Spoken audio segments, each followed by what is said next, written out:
I appreciate you can come here and greet me. I like to have a visitor once in a while.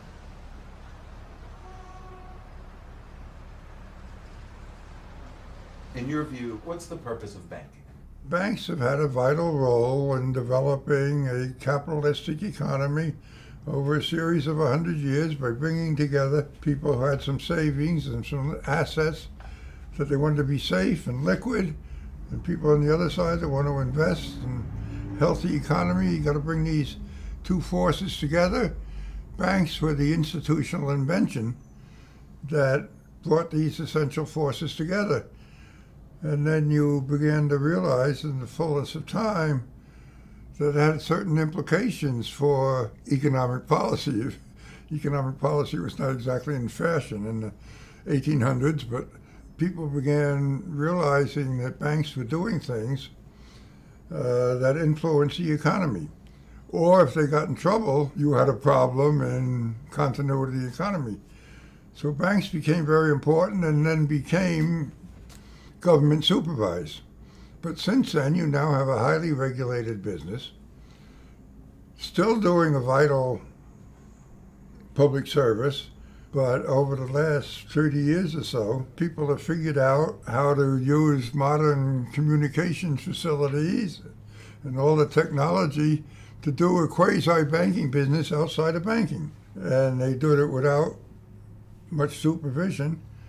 And as it got bigger and bigger, the risk became greater, and you can't exempt the banks, but this system then came to a great climax in 2007, 2008, with a lot of enormous amount of risk-taking, particularly in the mortgage market, that was not perceived and was largely outside the banking system, although the banking system supported these investment banks, so they weren't entirely innocents either.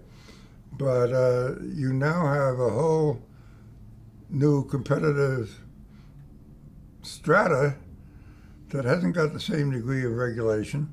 I've always been a bit cynical about some of the glories of Wall Street, but I never will forget a meeting I went to in Italy. Some young investment banker came down from London and explained to all these businessmen, what did you know about modern financial engineering? There are all kinds of new initiatives in financial engineering to create efficiencies and gains. And if you don't know about financial engineering, you better hustle your way over to London and bring your company up to speed. Well, I found myself sitting next to a financial engineer, a well-known financial engineer. And I said, what's all this financial engineering do to the GDP? Nothing, he says. What do you mean, nothing? He said, maybe do a little bit around the edges, but basically they're moving around the rents in the financial system, from the banks to the trader to the customer. It's not leading to a bit more investment, more efficiency in the whole system. Now, let me raise a question, which bothers me. Why? Well, I read about it, the economy isn't doing well. It's doing pretty damn well. Lowest level of unemployment in many years. But the productivity is so slow. Well, that's a little slower, but I don't know how good those statistics are when you've had this radical change in the composition of GDP. That what they label as financial market contribution, I forget what term they use, of GDP, has about doubled, if I remember correctly, from 30 years ago. It happens to coincide pretty well with the lack of productivity and the lack of income gains for everybody except the top 1%. And the top 1% are the ones that are making all this financial engineering. And is that produced real GDP, or is it just squeezed everybody else who lost their job to these guys overseas or elsewhere? I'd like to see some good analysis of that at some point. So we're very much focused, and this conference is focused on the root causes of misconduct. Because there are those that would argue that market forces are always going to create a race to the bottom towards greater misconduct, more of that blurring of the line. And a very kind of near-term focus. They're not worried about what's going to happen in the bank 10 years from now. It's what my bonus is going to be. He talked about the concentration in banking. I just don't think it's, unfortunately, humanly possible to have the banks to the size we have, and the boards of directors that we have are prominent officials in their own right for the most part, and they're very good people, to expect them to get down and know enough about the belly of the bank to know what's going on in terms of conflicts of interest or misbehavior. What were all those directors doing at Wells Fargo?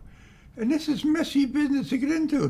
Directors don't want to get in that business. The chief executive doesn't want to get the directors in that business. So, where does the discipline lie? You have these huge incentive compensation things now, which an invention didn't exist when I was first in banking. And it changes the atmosphere dramatically. I reread Liar's Poker lying in bed the other day. And you just read this as a description of the mentality in trading. They're not worried about the customer, they're worried about the size of their bonus. And how do you avoid that? It's very hard to keep it under control. The New York Times had a section, I think on Sunday, where they listed the pay of chief executives of all the, in the midst of all this complaining about inequities and compensation and so forth, here are all these people getting $20, $30, $40 million on the average of 7% increase when everybody's crying about the 80% of the population that's getting 1%. I heard a story yesterday, and nothing to do with banking, but it's that somebody was being appointed to a prestigious nonprofit position. This would have been 10, 15 years ago. She said, I don't need a big salary. I got all the money I need. Give me $500,000, that's enough. And they say, we can't do that. People will know we're paying you only $500,000. All our competitors are paying $1 million or $1.5 million. We're not worth less than our competitors. We're going to pay you $1 million even if you don't want it. All these directors, they all sit there and say, what is our competitor paying?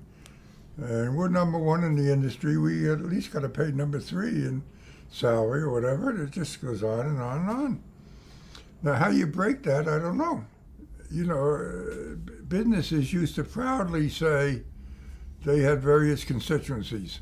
To a considerable degree, they've lost that, even if they say it. They all say it, and they all got a nice statement about their love of honesty and openness and everything else. How much they enforce it and really, which is hard to do. What role could public service play, whether it's in actual public service or just a public service mentality, in improving the conduct of financial services? Boy, I don't know. The public sector is having some of the same problems as the private sector. There's no question about that. Guys coming out of law school, they're coming out of business school or something. Where do they want to go make a living these days? Well, do they want a $200,000 job offer from whatever firm? Or do they want to go work for the Federal Reserve for $70,000 or whatever it is, and or work for the government? It's a kind of an unfair battle. But there should be people that are interested in doing this because they can take some satisfaction out of what they think is a public service. And you're examples of it. But it's necessary to run not just a decent banking system, to run a decent government. It's a challenge for the country. I decided to take the little misgotten gains I got and put at least half of it into this little nonprofit I created. Schools of public administration feel a bit of the loss. They find it difficult to attract students. They find it difficult to know what to teach. They find it difficult to have status in their own universities. And the connection between schools of public administration at the federal level and the federal government, it's collapsed. It used to be pretty close. People who wanted to be in government, in the foreign service maybe, but elsewhere in the government, that drive just is fallen down. It doesn't exist much anymore. So that's what I'm trying to work on. But I'm a little tiny stone in a great big puddle. We lost confidence in government. We lost confidence in banks. We lost confidence in a lot of things.